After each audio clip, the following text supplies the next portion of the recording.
peuple de Dieu, bonjour, que le Seigneur vous bénisse.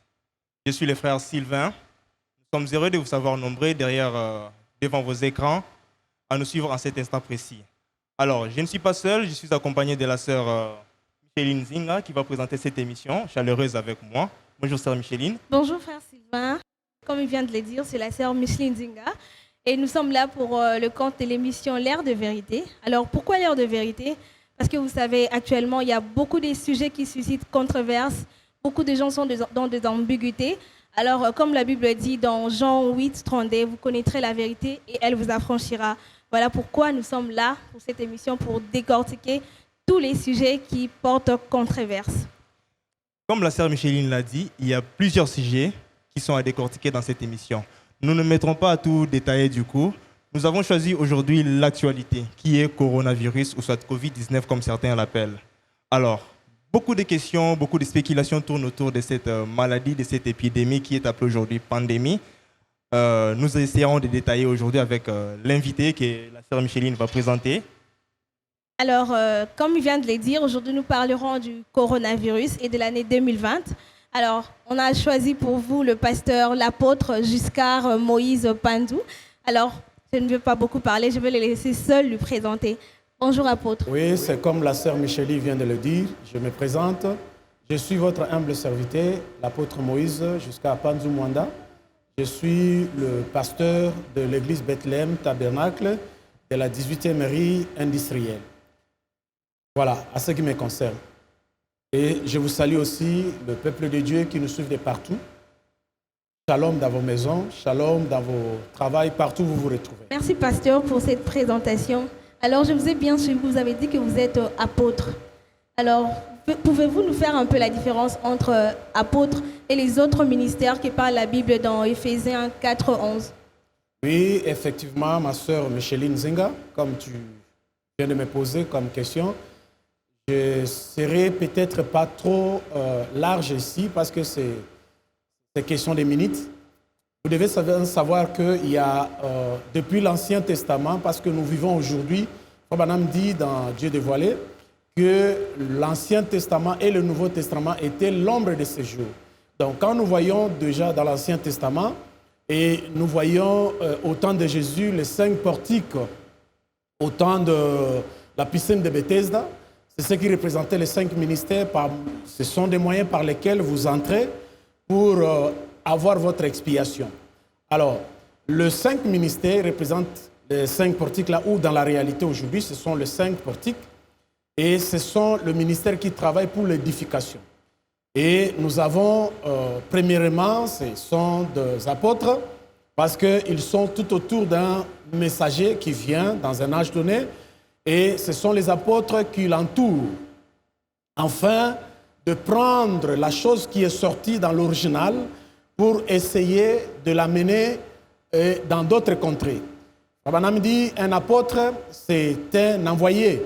Rabbanam dit encore quelque part, un apôtre, c'est un metteur d'ordre. Et je peux en citer beaucoup sans terminer là-dessus. On ne peut pas s'attarder toujours sur le même ministère. Et pour terminer avec l'apostolat, je dirais que Frère Branham dit aussi que c'est un fondeur des églises et c'est un enseignant par excellence. La Bible dit, les apôtres enseignaient la parole de Dieu et Dieu accomplissait des prodiges et des miracles à travers l'homme. Donc, et confirmait leurs enseignements. Voilà, ce sont des enseignants. Nous avons le ministère d'un docteur. C'est quelqu'un qui essaie de réconcilier les Écritures. Il essaie de trouver des Écritures qui se contredisent et qui essaie de les amener ensemble pour donner la lumière, pour jaillir la lumière. Madame dit aussi que c'est quelqu'un qui essaie de mettre la colonne vertébrale de l'Église. Donc, et si vous avez un très bon enseignant, donc vous serez vraiment fondé sur de bons enseignements. Mais si vous avez un faux docteur, c'est là où vous allez avoir de nouvelles choses dont Frère Branham dit, dans essayer de rendre paragraphe 179 et puis 189. Il dit il faut éviter de nouvelles choses, il faut éviter de nouvelles trucs. Donc, avec des enseignants qui sont superficiels ou qui essayent de se donner eux-mêmes l'ampleur devant les gens, ils essayent toujours d'amener les choses qui sautent aux yeux et faites attention avec des enseignants comme ça. Vous avez un évangéliste, c'est vraiment un gagneur d'âme, c'est un boule de feu. Il ne reste pas 3 mois dans l'église. Il est tout le temps, son cœur brille, il est dehors pour ramener des âmes au Seigneur. Vous avez le pasteur qui a toujours, lui ne voit pas le mal. Il est celui dont, quand même vous avez péché, il va essayer de vous réconcilier à Dieu. Vous réconcilier à Christ, vous réconcilier à Dieu. Voyez? Donc, il ne verra pas le mal en vous. Voilà, c'est vraiment le ministère d'un pasteur. Et vous avez celui d'un prophète. Vous avez celui qui voit des visions. Il a la compréhension exacte de la parole.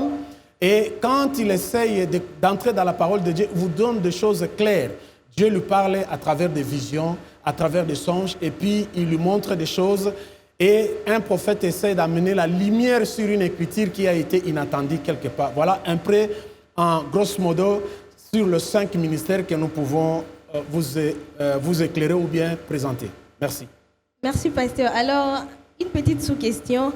Quel est l'élément commun, le point commun qui réunit tous ces 5 ministères? Le point commun, ce n'est que, c'est la Bible qui le dit, ce n'est pas moi, c'est Ephésiens 4, 11 qui le dit. Étant monté en haut, sinon celui qui est descendu dans les régions inférieures, il a fait des dons aux gens. Donc l'un, c'est en vue de l'édification. Donc quand un ministère est en train d'œuvrer, voilà, Frère Branham prêche en 1962 un enseignement expliquant le ministère. C'est là où il essaie de faire voir comment le ministère fonctionne. C'est pour l'édification du corps du Christ, le corps universel, pas les assemblées locales. Voyez, l'épouse, c'est le corps universel du Christ. Voilà ce que je peux dire par là. Merci beaucoup, pasteur. Voilà, nous allons maintenant entrer dans le vif de notre sujet. Alors, pasteur, est-ce que vous savez que nous sommes en 2020? Oui, bien sûr. Si vous savez que nous sommes en 2020, donc, je peux vous poser une petite question. 2020 est une année de signes pour vous. Qu'est-ce que ça vous dit 2020? Oh frère, moi je ne suis pas un superficier, donc je suis quelqu'un qui est assidu dans la parole de Dieu. Je n'ai pas vu Frère Branham parler de 2020 et je ne viendrai pas ici pour essayer de faire les choses afin que les gens me suivent. Non. Je sais qu'il y a des dates ou des années que Frère Branham a parlé de cela. Par exemple, 1946, c'est le retour des Juifs. Donc, de toutes ces histoires-là, nous avons après 30 ans, c'est l'expiation. Donc, l'ange est descendu dans la fleuve de Ohio. Et après 30 ans, l'expiation était là et tout. Frère Branham a parlé de 1977, si vous voulez. Il a dit ça marquera la fin de ce monde. Frère Branham a dit sur ici, dans 50 ans, là, il prêchait sur la prédication, bien l'enseignement, Luc, où regardez. Frère Branham dit dans 50 ans, la Russie va contrôler le monde. Frère Branham a parlé de la civilisation de la Chine. Frère Branham a parlé de beaucoup de choses, voyez. Mais Frère Branham n'a pas donné une précision sur l'année 2020. Donc, vous dites que 2020 n'a aucun signe prophétique pour vous? Bon, je dirais, quand vous direz que c'est prophétique, je ne vous comprendrai pas parce que nous sommes déjà un peuple prophétique. Frère Branham a parlé des enseignements comme les événements modernes rendus clairs par la prophétie, les événements rendus clairs par la prophétie. Ce sont des enseignements qui nous amènent à l'actualité. Voyez? Et quand nous voyons quelque chose s'accomplir, donc c'est là où nous venons maintenant pour dire que voilà, c'est accompli à tel moment. Voilà, Frère Branham avait dit ça. Nous ne sommes pas des pentecôtistes, nous sommes un peuple prophétique. Et si nous voulons parler, il y a déjà Dieu du ciel qui a parlé, il a pensé, un prophète a parlé. Et si nous devons éclairer les gens, ce n'est pas à nous de donner des années et tout. Je vous dirai, les gens ont parlé sur Hillary Clinton. Et ils ont fait des vidéos aujourd'hui qui sont dans les réseaux sociaux. Mais nous nous sommes levés à ce temps-là, nous avions dit non, ce n'est pas ça. Si doit y avoir quelque chose qui doit arriver, ça sera un président fou qui doit entrer aux États-Unis. Ce n'est pas le moment parce que nous avons des poteaux indicateurs qui sont les 7 visions majeures que Frère Branham nous a données. Ce sont les visions que nous devons observer à ça. Nous ne devons pas aller dans des petites choses, mes bien-aimés. Vous voulez dire que les 7 visions majeures ne se sont pas encore accomplies? Moi, je vous dirais que les 5 ont été accomplis clairement. Et puis, c'est ce que je suis en train de vous faire voir. La 6e vision, c'était en rapport avec... Frère Branham dit que ça pourrait être l'Église catholique, donc qui va s'élever avec clameur aux États-Unis, ou alors ça sera une femme qui sera présidente aux États-Unis. Vous voyez? Alors, Frère Branham dit qu'une écriture a toujours des applications. Voyez, nous essayons de voir toutes ces deux applications. Nous voyons que, bon, voilà, la sixième vision, elle est un peu potentiellement, mais elle n'est pas vraiment full, comme on pourrait le dire. Et la septième vision, c'est la destruction de la Terre avec la bombe à cobalt ou chimique, si vous voulez, qui est dans le firmament ici, écrit USA, fabriqué par le Russe. Voilà, ce sont les deux visions que moi je regarde maintenant. Je ne suis pas dans les choses, de petites choses, de prédicateurs ou bien de gens, de prophétiseurs qui essaient de faire voir quelque chose. Non, je suis un messager de l'âge au nom de William Aaron Branham et il a tout parlé et les choses sont claires. Vous ajoutez à la fin que vous êtes un messager de l'âge. Alors, chers téléspectateurs, vous comprenez plus vite que l'apôtre Giscard a dit, selon lui, l'année 2020 n'a aucun signe majeur d'après Frère Branham. Alors, je retourne vers vous, apôtre Giscard, faiseur et fondateur des églises, comme vous l'avez détaillé dans votre explication. Full Vision, ou 20 sur 20, ça vous dit quelque chose? Full Vision, 26-20. Oui. C'est à la fois en anglais, à la fois en français. Bon, je ne comprends rien. Full Vision, partons du mot anglais. Full Vision, ça vous dit quelque chose? Full, ça veut dire la plénitude. Et 20 sur 20? 26-20, je n'ai jamais vu une citation de Frère Branham sur 26-20. Je n'ai pas demandé si vous avez déjà vu une citation de Frère Branham. Oui, alors, je suis là, frère Sylvain. Oui. Je suis là pour te répondre. Je ne comprends rien. Moi, ce que je connais, c'est le message du temps de la fin. Donc, quand tu me poses quelque chose, j'essaie de voir dans le message. Je ne connais rien sur 26-20. D'accord, je détaille ma question. OK. Le docteur Phoenix Zakola, que je cite avec tout honneur, le pasteur de Phoenix Tabernacle ici à Kinshasa et de Amen Tabernacle à Johannesburg, a déclaré, je cite dans l'une de ses émissions, disant que l'année 2020 était une année full vision et une année 20 sur 20. Bon. D'après vous, quelle est votre position? Partagez-vous cet avis? Voilà là que tu viens de me parler d'un Éphésiens 4 qui a donné une vision, sa vision, son opinion, que je ne vois même pas dans les citations de Frère Branham, dans l'une des prédications de Frère Branham. Alors, que voulez-vous? Que moi, je puisse devenir aujourd'hui un auxiliaire d'un autre auxiliaire? Je me réserve. Non, ma question est celle-ci.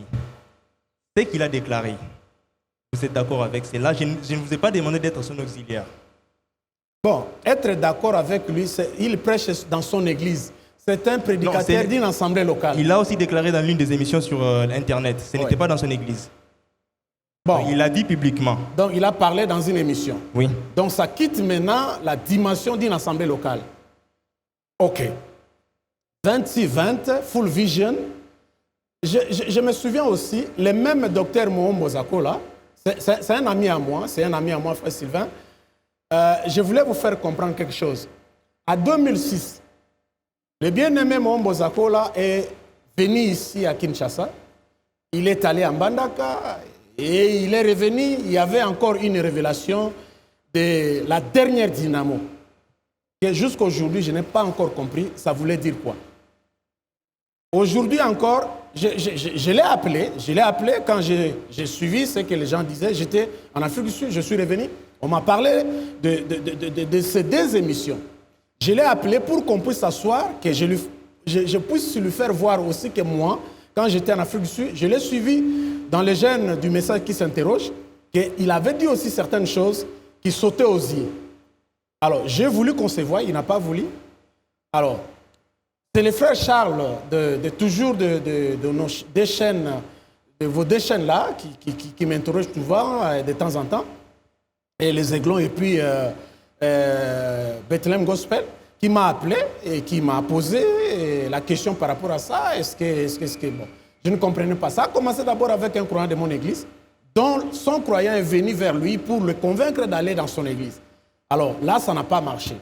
Donc, j'aimerais dire ici que nous avons le message de William Aaron Branham. C'est précis et tout est dit. Frère Branham dit, je vous ai donné tous les conseils de Dieu. Et si un prédicateur veut amener quelque chose, de nouvelles choses ou tout ça, c'est vraiment quelque chose d'éphémère, ce n'est pas important. Je ne peux pas m'attarder trop là-dessus. Et je trouve seulement que, bon, ce n'est pas scripturaire. Full Vision, 26-20, bon, je ne trouve pas que c'est scripturaire. Mais c'est un prédicateur, il est libre de donner une opinion et puis soutenir cela si sa vision est soutenue par 2-3 écritures selon 6e sceau, paragraphe 136, c'est bon. Mais si cela ne se trouve pas dans le message, donc il faut oublier ça. D'accord, merci beaucoup, pasteur. Donc, vous avez compris que peu importe ce que votre pasteur peut vous dire, il faut tout mettre à la lumière du message. Oui. Alors, pasteur, vous savez qu'actuellement, on parle du coronavirus. C'est un virus qui cause beaucoup de morts, donc ça cause beaucoup de dégâts au travers le monde entier. Alors, que connaissez-vous, que comprenez-vous un peu par ces virus qu'on appelle coronavirus ou Covid-19? Ok, je suis quelqu'un, ma sœur Nzinga, Micheline, je m'excuse, je ne peux pas massacrer ton nom quand même. C'est pas grave. Ce que moi je connais, les gens aujourd'hui s'étonnent du coronavirus. Moi, je suivais déjà sur le coronavirus depuis l'année 2018.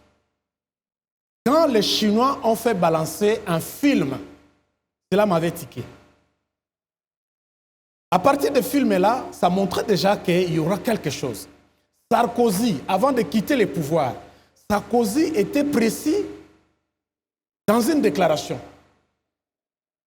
Saddam Hussein, parce que moi je suis quelqu'un qui aime les documentaires de guerre et tout ça. Si je me permets de vous interrompre. Donc, vous liez l'actualité à un film qui est passé il y a 2 ans. Oui.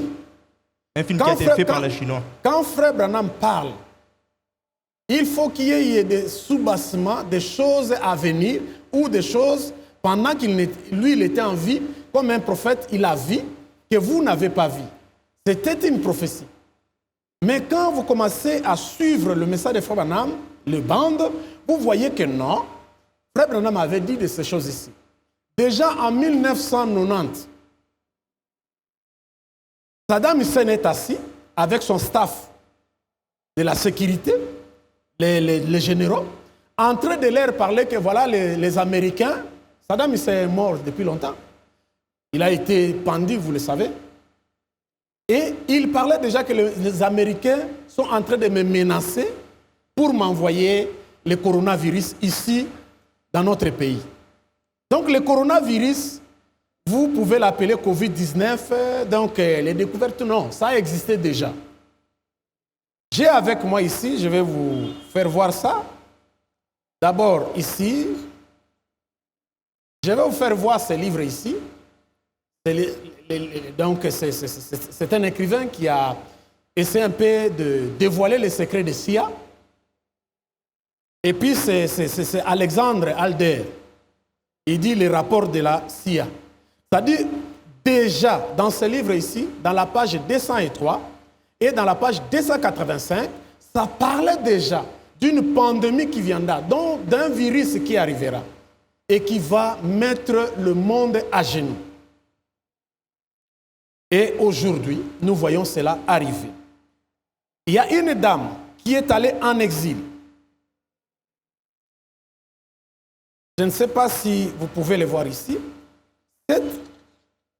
Les gens sont allés pour découvrir cette femme qui a fui, qui est allée. Elle était, c'est un médecin, cette dame-ci, c'est un médecin américain, mais qui avait fui le pays à cause des découvertes qu'il faisait déjà faire voir que les CIA, il y a déjà un complot contre l'humanité. Alors, il y a beaucoup de documentaires. Peut-être, quand on aura le temps, je vais vous citer par nom, parce que vous m'avez parlé ici que le minute de l'émission, c'est vraiment donc 30 à 40 minutes. Je fais mon nécessaire. Les gens aujourd'hui vont parler que le coronavirus, c'est vraiment un virus chinois. Non. C'est un virus du complot mondial, dont les Français sont des porte-parole de l'OTAN, connaissent déjà la chose. Voilà pourquoi déjà l'autre parlait de cela, Sarkozy.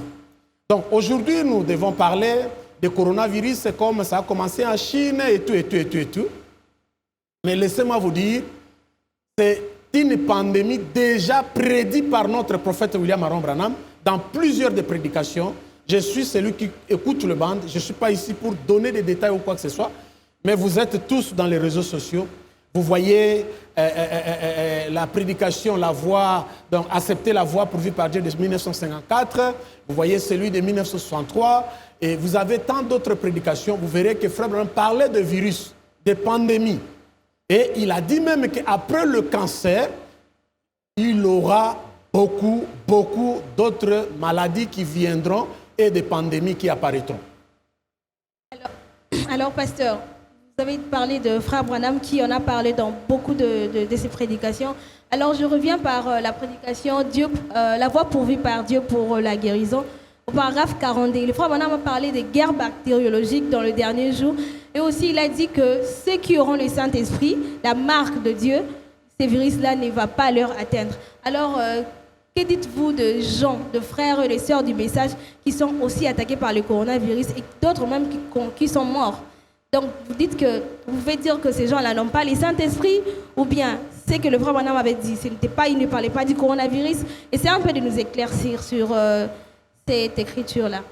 Voilà, la sœur Micheline me donne un exercice difficile, mais je suis celui, quand déjà Dieu a parlé, moi je ne peux pas venir expliquer ce que Dieu a parlé.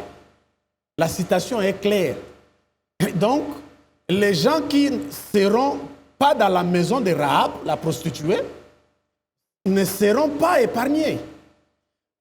Les gens qui seront en Goshen, même si vous êtes en Goshen, dans le message du temps de la fin, mais vous n'avez pas appliqué le signe à votre linton, l'ange n'avait pas de compte à rendre à vous, parce que vous n'avez pas appliqué le signe.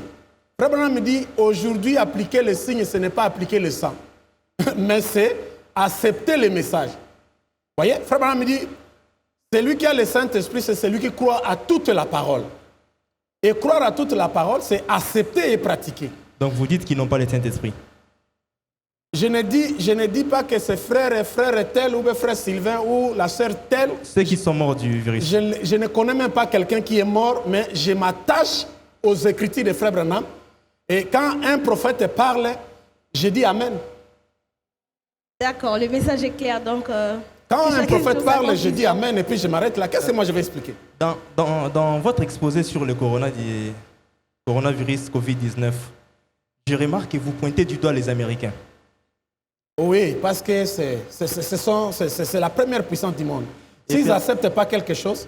Permettez que je vous pose cette question que j'appelle c'est la spéculation. Et si cela a été faux, tout ce que vous venez de dire? Non, tu vas dire que c'est faux. Je n'ai pas dit que c'est faux. J'ai dit si vos spéculations étaient fausses. Non, moi je pense que je ne suis pas un homme de la science. Je ne suis pas un chimiste. Je me suis basé sur la déclaration du prophète. Quand il essaie de faire le parallélisme entre Israël et l'Amérique, et il attaque l'Amérique. Et si je suis l'auxiliaire de William Marion Branham, je dois aussi m'attaquer aux États-Unis. Les fléaux ou l'Égypte moderne aujourd'hui, c'est les États-Unis, ce n'est pas la Chine. D'accord, nous notons cela. Le mot corona, ça a quelle signification? Juste la signification du mot corona. Corona en latin, moi je fais ça avant de commencer à faire autres études, ça veut dire seulement le couronne. Le couronne. Je reviens encore sur la prédication du révérend pasteur, du révérend docteur Zakola, qui a dit que le coronavirus, c'est le couronnement de tous les virus, c'est la reine. Il a encore ajouté, si je dois dire, que cela prépare l'épouse pour l'enlèvement. Je mets 3 points. Ok. Là, il y a beaucoup à boire et à manger. Coronavirus, le couronnement de tous les virus, c'est faux. Parce que juste pendant que le coronavirus était... Donc, cela a été fabriqué depuis longtemps. Cela a été testé depuis longtemps. C'est en 2019 qu'on a voulu paralyser l'économie chinoise que nous avions vu apparaître. C'est faux, mais c'est quoi? C'est ça que j'arrive. Il y a l'antavirus qui est sorti. Antavirus, Sud-Corée. C'est sorti après le coronavirus. Quand on dit couronnement, c'est-à-dire, vous voyez comme un jour Frère Branham parle dans l'exposé sur Martin, le messager. Quand il a reçu une vision dont Jésus-Christ était couronné. Alors, l'ange là, de la lumière là, demande à Martin de l'adorer. Mais Martin dit que non, Jésus n'est pas encore couronné. Parce que Jésus devait être couronné dans le ministère du dernier temps, selon Paul, quand le parfait sera venu. Voyez? Dire qu'il y aura pli, dire que le coronavirus, c'est le couronnement de tous les virus, c'est-à-dire l'antivirus qui est sorti maintenant là. Donc, cela était venu avant. Non, vous voyez que ça ne sonne pas bien. Et dire la reine, quelque chose, le virus n'a pas de vie. Je ne sais pas si tu me comprends. Je ne suis pas un médecin.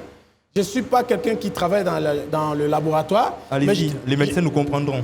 Oui, je te dirais que quand on parle de reines, c'est quelque chose qui a une vie. Les termitières ont des reines. Et les royaumes ont des reines. Mais quand tu appelles quelque chose au terme de reines, par rapport à quoi? Alors, quel sera maintenant le roi? Depuis que je cite le pasteur Zakola, je me rends compte que vous contredisez ou soit vous refusez en bloc tout ce qu'il a dit. Non, c'est ce qu'il a dit là, vraiment, frère, je dois être clair. Ça, ce sont les modes, les stimulations de son enseignement à lui. Il n'a rien à voir avec le couronnement de tous les virus, non. Son enseignement à lui, donc vous avez votre enseignement aussi. Oui, tout comme... Non. Moi, frère, depuis, vous voyez, quand vous me voyez là, j'ai un signe ici. Et dès lors que je suis devenu un collaborateur de la Voix de Dieu, un missionnaire de la Voix de Dieu, je ne suis pas là pour me tenir publiquement comme ça, montrer ce que je crois devant les gens. J'ai une mission de cibler ou d'envoyer les gens vers le messager. Et je connais qu'est-ce qu'est la doctrine ou qu'est-ce qu'est les doctrines que moi je dois enseigner. Pourquoi nous ne sommes pas une dénomination? Frère Branham donne la liste de toutes les doctrines que nous croyons. Et les mystères, il a tout dit dans Messieurs Soleil, la liste des mystères sont là. Si je vais enseigner les mystères, je vais là-bas et je tue et je donne. Voilà. Merci beaucoup, pasteur. Oui. Alors, vous savez qu'aujourd'hui, les églises sont fermées, les écoles sont fermées. Le virus a vraiment presque paralysé le monde entier. Oui. Alors, ça suscite aussi la crainte dans le cœur des enfants de Dieu. Beaucoup se disent, est-ce qu'après le coronavirus, c'est l'enlèvement? Est-ce que nous sommes dans la tribulation? Donc les gens se posent beaucoup de questions. Alors, essayez un peu d'éclairer le peuple de Dieu en les édifiant à la lumière de la parole de Dieu, comme vous êtes apôtre. Ok. Ici, je vais être court. Si vous lisez ou vous écoutez la bande, mais si vous lisez les livres des Sceaux, je ne sais pas, oui, j'en ai ici. Vous me permettrez de lire? Oui, mais soyez bref. Bon. Si le temps n'est pas là, je pense que vous êtes tous des lecteurs.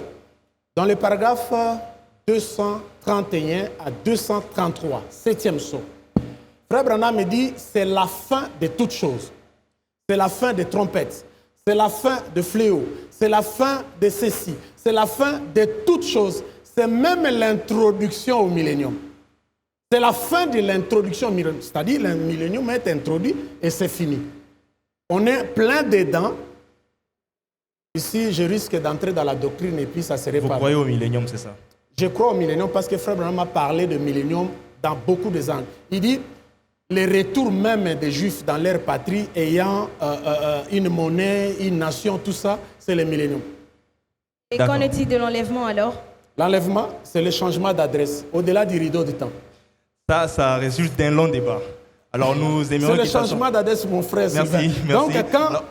Vous voyez, les gens croient que l'enlèvement, c'est un jour, donc les anges vont descendre avec de bêches et vont commencer à enlever les caveaux que vous avez faits et puis on va trouver des corps là-bas. Non.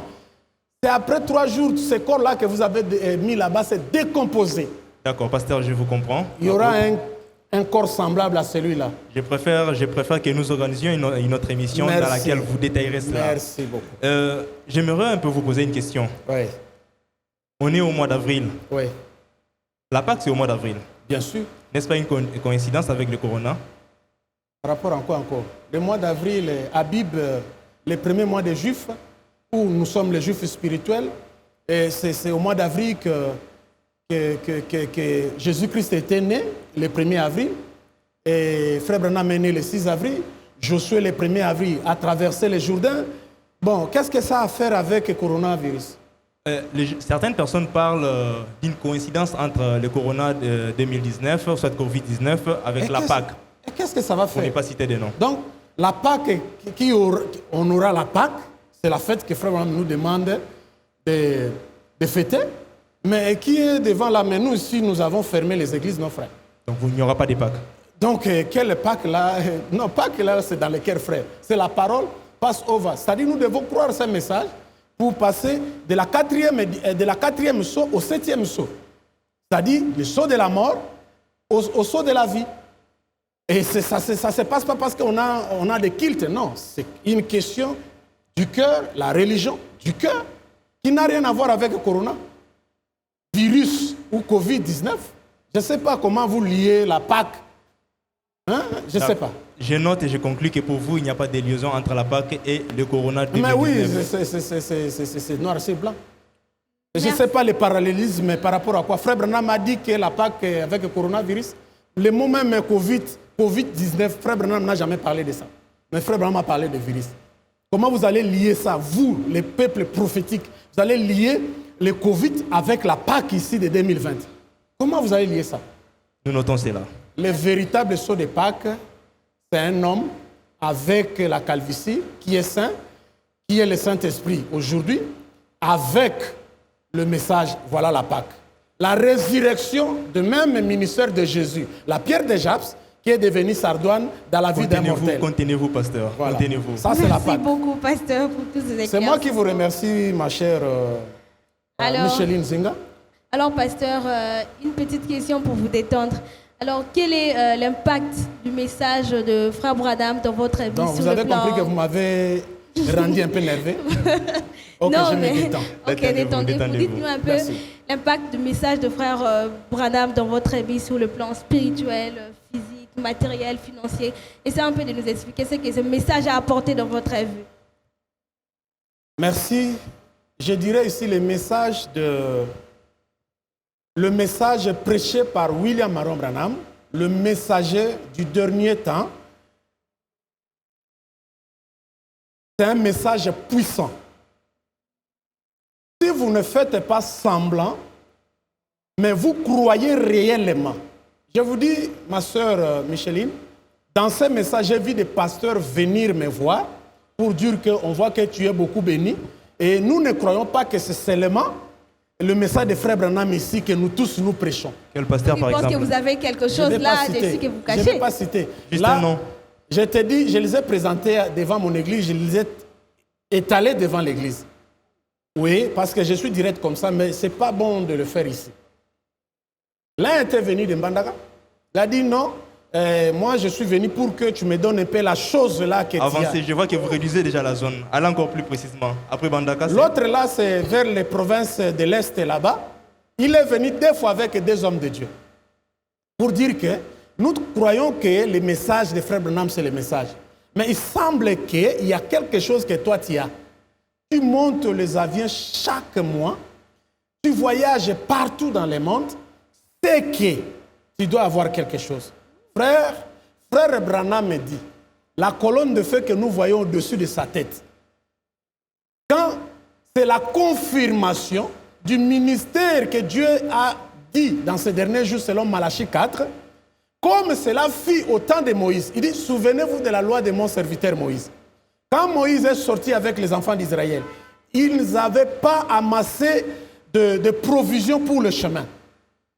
Mais remarquez, quand le besoin s'est imposé, c'était la famine, la colonne de feu est venue. Quand la colonne de feu est venue, il les a donné la manne cachée. Et il leur donnait chaque jour.